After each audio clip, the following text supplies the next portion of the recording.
Assalamualaikum warahmatullahi wabarakatuh.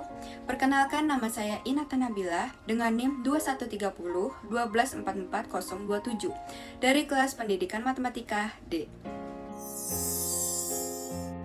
Kurikulum Merdeka merupakan metode pembelajaran yang mengacu pada pendekatan bakat dan minat. Para pelajar dapat memilih pembelajaran apa saja yang diinginkan, yang dipelajari sesuai dengan passion yang dimilikinya.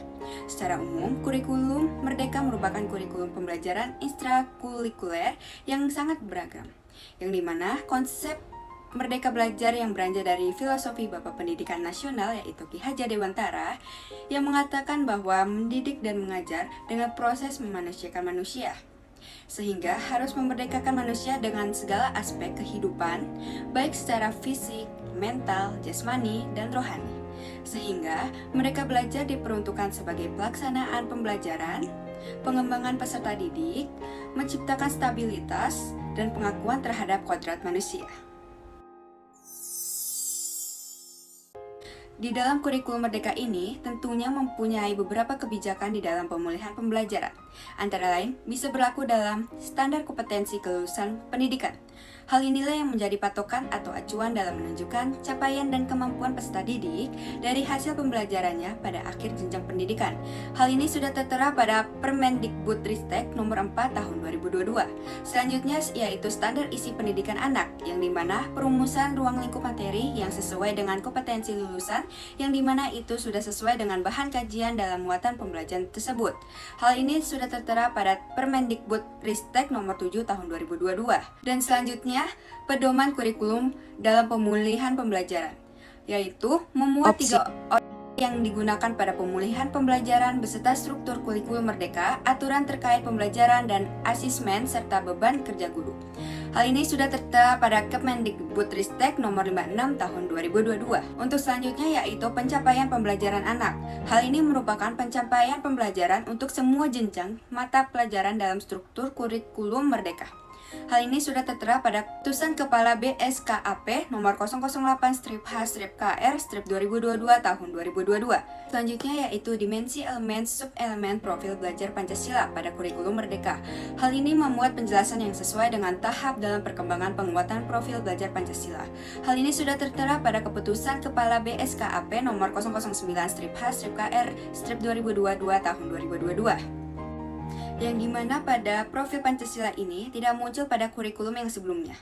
Bila diperhatikan sebelumnya, ada istilah PPK, yaitu penguatan pendidikan karakter di zamannya Pak Muhadjir, dan ada juga istilah penumbuh budi pekerti di zamannya Pak Anies Baswedan, dan di zamannya Pak SBY dikenal dengan 18 karakter bangsa, yang dimana itu semua memiliki konsep yang mirip, tetapi dalam pelaksanaan pembelajarannya yang sangat jauh berbeda.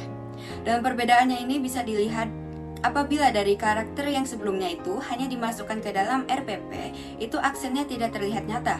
Tetapi bila dalam kurikulum Merdeka, profil pelajar Pancasila yang di dalamnya sebenarnya adalah sebuah karakter dan kompetensi dalam tataran pembelajaran aksennya yang jelas. Dalam pemulihan pembelajaran sekarang, sekolah telah diberikan kebebasan dalam menentukan kurikulum yang akan dipilih. Antara lainnya, bisa berupa kurikulum 2013 secara penuh, bisa berupa kurikulum darurat, yaitu kurikulum 2013 yang disederhanakan, dan yang terakhir yaitu kurikulum Merdeka. Satuan pendidikan dapat mengimplementasikan kurikulum Merdeka secara bertahap sesuai dengan kesiapan masing-masing. Antara lain yaitu, sejak tahun ajaran 2021 sampai 2022, kurikulum Merdeka telah diimplementasikan di beberapa sekolah yang mengikuti program sekolah penggerak atau disebut dengan PSP. Lalu SMK Pusat Keunggulan disebut dengan SMK PK sebagai bagian dari pembelajaran dengan paradigma baru. Kurikulum ini telah diterapkan dari TKB, SD dan SDLB kelas 1 dan 4, SMP dan SMPLB kelas 7, SMA dan SMALB, dan SMK kelas 10. Selanjutnya, mulai tahun ajaran 2022 sampai 2023, satuan pendidikan dapat memilih untuk mengimplementasikan kurikulum berdasarkan kesiapan masing-masing. Mulai TKB, kelas 1, 4, 7, dan 10, pemerintah telah menyiapkan angket untuk membantu satuan pendidikan menilai tahap kesiapan dirinya untuk menggunakan kurikulum Merdeka. Selanjutnya yaitu, terdapat 3 pilihan yang dapat diputuskan Satuan Pendidikan tentang implementasi kurikulum Merdeka pada tahun ajaran 2022-2023, yaitu dengan menerapkan beberapa bagan dan prinsip kurikulum Merdeka tanpa mengganti kurikulum Satuan Pendidikan yang sedang diterapkan.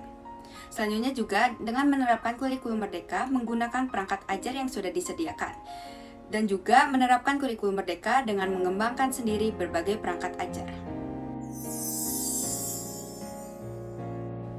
Ada beberapa keunggulan kurikulum Merdeka, yaitu lebih sederhana dan mendalam, yang dimana hal ini lebih fokus pada materi yang lebih esensial dan pengembangan pelajar menjadi lebih mendalam, bermakna, dan menyenangkan. Selanjutnya, lebih merdeka bagi peserta didik, khususnya jenjang SMA, tidak ada program peminatan di SMA, sehingga peserta didik dapat memilih mata pelajaran sesuai dengan minat dan bakat dan aspirasinya. Guru juga diharapkan dapat mengajar sesuai dengan tahap capaian dan perkembangan peserta didik. Sekolah pun memiliki wewenang untuk mengembangkan dan mengelola kurikulum pembelajaran sesuai dengan karakteristik satuan pendidikan dan peserta didik. Yang terakhir, lebih relevan dan interaktif, yang dimana sang peserta didik telah diberikan kesempatan agar bisa lebih luas dalam mengeksplorasi isu-isu aktual, yang dimana isu ini bisa berupa isu lingkungan, kesehatan, dan lainnya, untuk dapat mendukung pengembangan karakter dan kompetensi profil pelajar Pancasila. Platform Merdeka Mengajar adalah platform edukasi yang menjadi teman penggerak untuk guru dalam mewujudkan pelajar Pancasila, yang dimana platform Merdeka Mengajar ini memiliki 3 fungsi, yaitu membantu guru untuk mengajar, belajar, dan berkarya. Dalam mendukung guru mengajar, platform Merdeka Mengajar menyediakan referensi bagi guru untuk mengembangkan praktik mengajar sesuai dengan kurikulum Merdeka.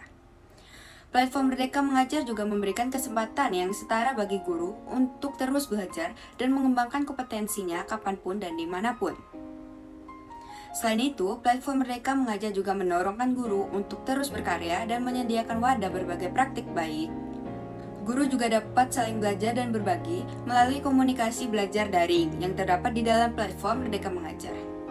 Platform Merdeka Mengajarkan juga bertujuan untuk menciptakan iklim kerja yang positif melalui jejaring profesi guru serta perencanaan dan kemajuan karir.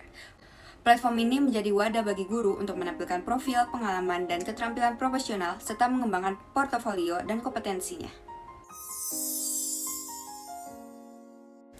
Kurikulum Merdeka diperkenalkan kepada seluruh pemangku kepentingan melalui berbagai media, yaitu bisa berupa kajian akademik, video kurikulum Merdeka, sistem informasi kurikulum nasional, buku saku kurikulum Merdeka, buku saku platform Merdeka Mengajar, dan risalah kebijakan dampak penyederhanaan kurikulum.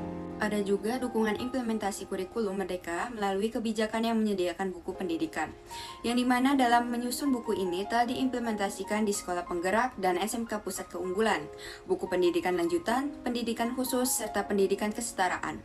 Sehingga terdapat total buku yang telah disusun sebanyak 453 judul, dan dalam penilaian buku ini sendiri bisa dilakukan untuk mendukung mengembangkan hasil belajar siswa secara holistik yang mencakup kompetensi, literasi dan numerasi, dan karakter, dan tentunya hal ini dapat melibatkan orang-orang penting seperti profesional, akademisi, dan praktisi.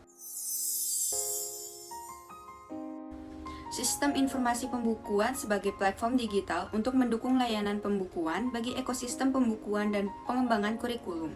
Hal ini memberikan akses yang lebih luas secara daring kepada masyarakat dalam memperoleh buku teks utama dan non-teks, serta dapat memberikan kemudahan bagi para pelaku pembukuan dalam mengakses layanan sistem pembukuan seperti proses dan informasi penilaian buku serta pembinaan pelaku pembukuan. Di dalam kurikulum Merdeka ini terdapat jalur mandiri yang dimana ada 3 pilihan antara lainnya, yaitu pilihan 1, mandiri belajar, yang dimana ini menerapkan beberapa bagian dan prinsip kurikulum Merdeka tanpa menggantikan kurikulum satuan pendidikan yang sedang diterapkan. Pilihan kedua, mandiri berubah, menerapkan kurikulum Merdeka menggunakan perangkat ajar yang sudah disediakan pada satuan pendidikan. Bisa berupa dalam PAUD kelas 1, 4, 7, dan 10. Dan ketiga, mandiri berbagai. Hal ini menerapkan kurikulum Merdeka dengan mengembangkan sendiri berbagai perangkat ajar di satuan pendidikan. PAUD kelas 1, 4, 7, dan 10.